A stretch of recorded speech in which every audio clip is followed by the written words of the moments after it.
अस्सलाम वालेकुम dear students, I hope आप खैरियत से होंगे। डियर स्टूडेंट्स, आज का हमारा टॉपिक है मॉलिक्यूलर आयन। सबसे पहले आपको पता होना चाहिए कि एक मॉलिक्यूल क्या होता है। एटम के बारे में हम पढ़ चुके हैं, एलिमेंट के बारे में हम पढ़ चुके हैं। एक मॉलिक्यूलर आयन का पता होने से पहले आपको पता होना चाहिए कि एक मॉलिक्यूल क्या चीज़ है, कि एक मॉलिक्यूल क्या चीज़ है और मॉलिक्यूल कैसे बनता है। एक्चुअली डियर स्टूडेंट्स, छोटे छोटे एटम्स जब आपस में मिलते हैं, कंबाइन होते हैं, तो उस कम्बिनेशन से एक मॉलिक्यूल बनता है। जैसा फर्ज करते हैं हमारे पास ये एक एटम है, एक एटम ये है, इस तरह से काफ़ी छोटे छोटे एटम्स हैं।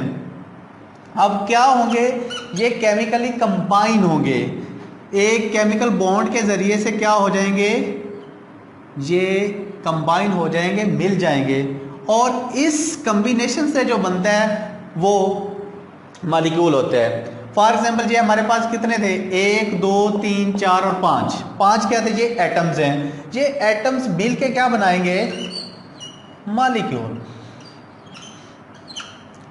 तो क्या होगा, ये 5 एटम्स जो हैं इस तरह से क्या करेंगे, कंबाइन कर जाएंगे, और उस कम्बिनेशन के नतीजे में हमारे पास क्या बनेगा, एक मॉलिक्यूल बनेगा। फॉर एग्जाम्पल यही एग्जाम्पल हम लेते हैं, ये हमारे पास एटम्स हैं। अगर ये अलग अलग हैं तो ये क्या है, एलिमेंट है या फिर है एटम्स हैं हमारे पास। अगर ये जुड़ते हैं, कंबाइन होते हैं, किसी भी केमिकल बॉन्ड के ज़रिए से कंबाइन होकर क्या बनाएंगे, ये एक मॉलिक्यूल बनाएंगे। तो हम बोल सकते हैं कि molecule is the combination of different atoms और सेम एटम्स। ये सेम एटम पर भी मुश्तमिल हो सकते हैं या फिर डिफरेंट एटम्स पर भी मुश्तमिल हो सकते हैं। तो आपको पता होना चाहिए कि एक मॉलिक्यूल बनता कैसे है। तो आज हम जान चुके हैं कि डिफरेंट एटम्स के या सेम एटम्स के मिलने से क्या बनता है, एक मॉलिक्यूल बनता है। तो आइए देखते हैं कि एक मॉलिक्यूलर आयन कैसे बनता है। फॉर एग्जाम्पल ये हमारे पास क्या है, एक जनरल से एग्जाम्पल है कि ये हमारे पास मॉलिक्यूल है, ये सारे एटम्स मिले हैं तो क्या बने, ये एक मॉलिक्यूल बने।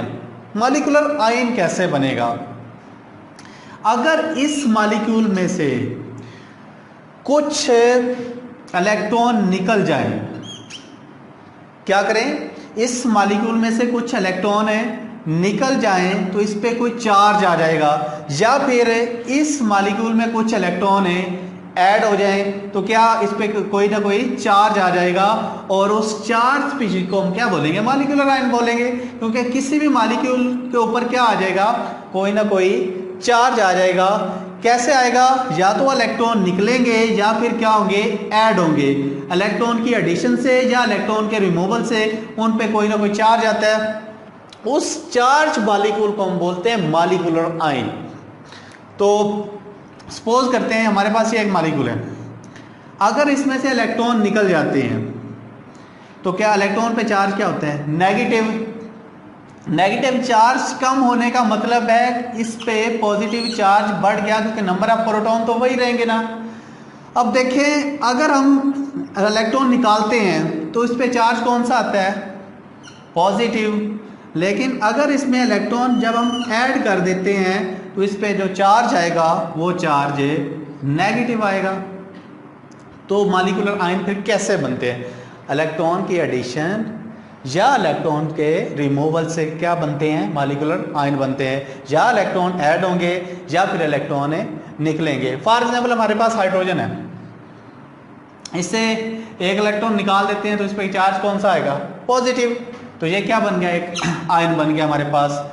और बिल्कुल उसी तरह ये हमारे पास एक मीथेन का मॉलिक्यूल मौजूद है, अगर इसमें इलेक्ट्रॉन हम निकाल देते हैं तो इस पे चार्ज कौन सा आएगा, पॉजिटिव आएगा। ये हमारे पास एक ऑक्सीजन का मॉलिक्यूल है, अगर इसमें से हम इलेक्ट्रॉन निकाल देंगे तो इस पे नेगेटिव चार्ज आएगा, सॉरी इस पे पॉजिटिव चार्ज आएगा, और ये भी क्या बन जाएगा, एक मॉलिक्यूलर आयन बन जाएगा।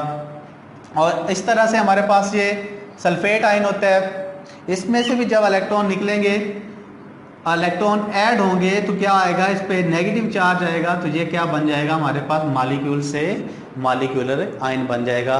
या इलेक्ट्रॉन की एडिशन से बनेगा मॉलिक्यूलर आयन, या फिर इलेक्ट्रॉन की रिमूवल से मॉलिक्यूलर आयन बनेगा।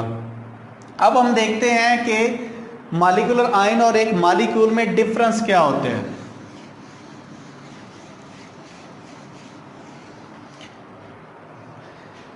जो सबसे पहला डिफरेंस ये है, अगर हम मॉलिक्यूलर आयन को देखें,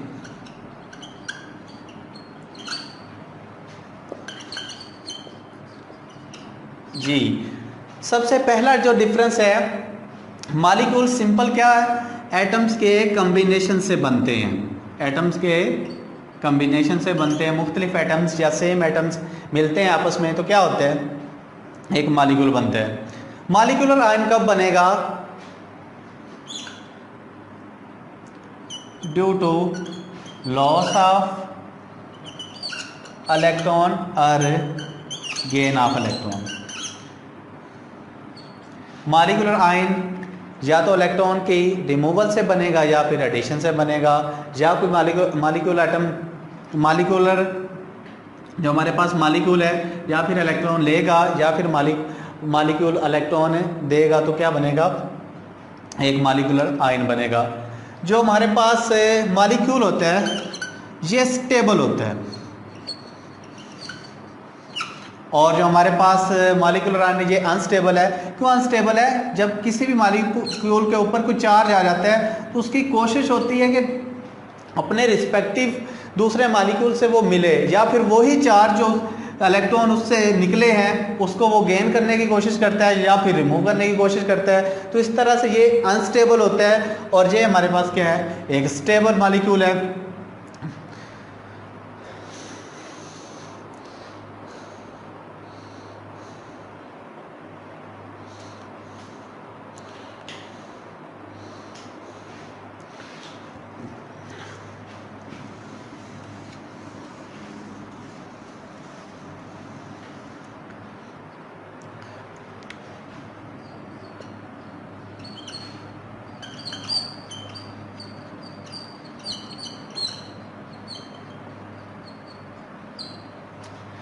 जी, तो अगला क्वेश्चन ये पैदा होता है कि एक मॉलिक्यूल से एक मॉलिक्यूलर आयन बनता कैसे है, किस तरह से एक मॉलिक्यूलर आयन प्रोड्यूस होता है, तो वो हम सीखते हैं। डियर स्टूडेंट, फॉर एग्जांपल ये हमारे पास एक मॉलिक्यूल, बहुत बड़ा मॉलिक्यूल है, ये एक छोटा मॉलिक्यूल है। इस तरह से काफ़ी सारे डिफरेंट मॉलिक्यूल्स हमारे पास होते हैं। H2SO4 है, इस तरह हमारे पास मीथेन है, ऑक्सीजन है, काफ़ी सारे मॉलिक्यूल्स हमारे पास होते हैं। ये मॉलिक्यूल से मॉलिक्यूलर आयन बनते कैसे हैं? एक्चुअली अगर इन मॉलिक्यूल में से हम हाई एनर्जी इलेक्ट्रॉन टकराएं या हाई एनर्जी इलेक्ट्रॉन के सामने इन्हें रखें तो क्या होगा, इनसे एक इलेक्ट्रॉन है या दो इलेक्ट्रॉन निकल जाएंगे, या फिर क्या होगा, हमारे पास गैमा रेज होती है।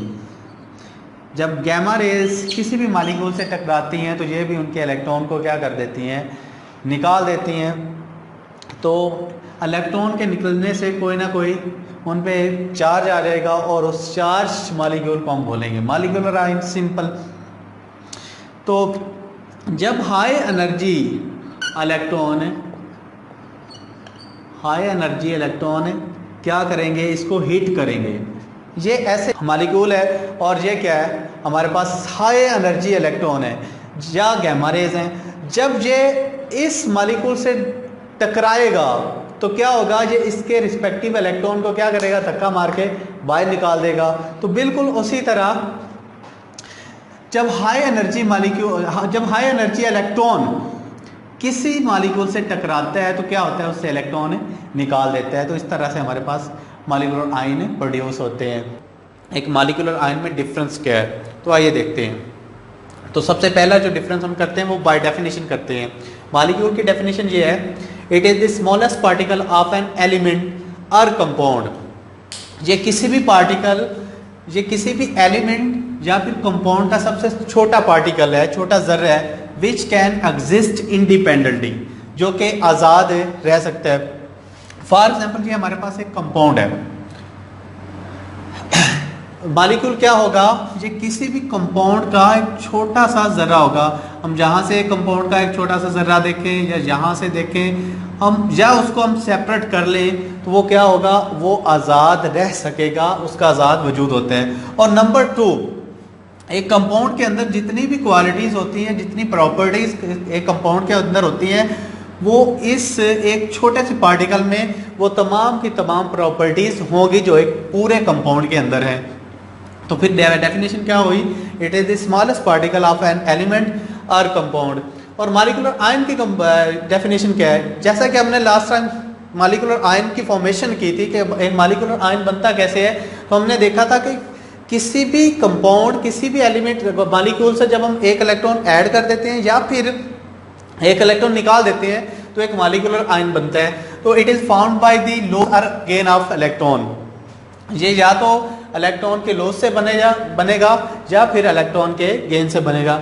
और जो दूसरा डिफरेंस है हमारे पास वो ये है, जो मॉलिक्यूल होता है वो एक न्यूट्रल है, न्यूट्रल स्पीशी हमारे पास क्यों होती है। लास्ट टाइम हम कंपाउंड फॉर्मेशन में भी पढ़ चुके हैं कि एक मॉलिक्यूल या कंपाउंड के अंदर जो नंबर ऑफ कैटाइन और एनाइन क्या होते हैं, इक्वल होते हैं, इसलिए एक मॉलिक्यूल क्या होता है, न्यूट्रल होता है। और मॉलिक्यूलर आयन, इस पे कोई ना कोई चार्ज होगा, इट मे बी नेगेटिव और पॉजिटिव। मॉलिक्यूलर आयन हमेशा या तो नेगेटिव होगा या फिर पॉजिटिव होगा। और जो हमारे पास मॉलिक्यूल है ये सिंपल कम्बिनेशन से बनता है, एटम्स की कम्बिनेशन से। जब मुख्तलिफ एटम्स आपस में मिलते हैं तो क्या बनता है, जैसा कि लास्ट टाइम भी हम पढ़ चुके हैं कि एक मॉलिक्यूल किस तरह से बनता है। It is formed by combination of atoms, it is formed by, जो हमारे पास मॉलिक्यूलर आयन है वो या तो इलेक्ट्रॉन के गेन से बनेगा या फिर इलेक्ट्रॉन के लॉस से बनेगा। तो फिर जो हमारे पास मॉलिक्यूलर आयन है ये आयोनाइजेशन से बनता है, यानी आयन फॉर्मेशन से। आयोनाइजेशन का मतलब क्या है, आयन फॉर्मेशन, आयन का बनना। जब आयंस बनेंगे तो मॉलिक्यूलर आयन बनेगा, अदरवाइज मॉलिक्यूलर आयन नहीं बनेगा।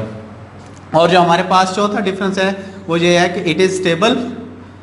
मॉलिक्यूल क्या होता है, ये स्टेबल होता है। और जो हमारे पास मॉलिक्यूलर आयन है इट इज़ रिएक्टिव, ये रिएक्टिव। रिएक्टिव क्यों होता है, मैंने कल लास्ट टाइम भी आपको बताया था कि जब किसी भी एटम या फिर ग्रुप ऑफ एटम्स पे कोई चार्ज आ जाता है तो वो क्या करता है, उसकी कोशिश होती है कि अपने रिस्पेक्टिव चार्ज से वो मिलने की कोशिश करता है। फॉर एग्जांपल ये हमारे पास एक मॉलिक्यूल है, इस पे पॉजिटिव चार्ज है, और ये हमारे पास एक मॉलिक्यूल है, इस पे नेगेटिव चार्ज है। तो ये रिएक्टिव होंगे। रिएक्टिव कैसे होंगे कि ये पॉजिटिव क्या करेगा, इस नेगेटिव से मिलने की कोशिश करेगा, और ये नेगेटिव क्या करेगा, तो इस पॉजिटिव से मिलने की कोशिश करेगा, रिएक्ट करने की कोशिश करेगा।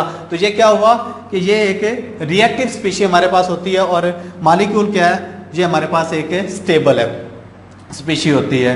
तो आज के हमने क्या सीखा है कि मॉलिक्यूलर आयन में डिफरेंस क्या है, इलेक्ट्रॉन निकाल देता है। तो इस तरह से हमारे पास मॉलिक्यूलर आयन प्रोड्यूस होते हैं। तो कल हम इंशाल्लाह फ्री रेडिकल के बारे में पढ़ेंगे। अल्लाह हाफिज़।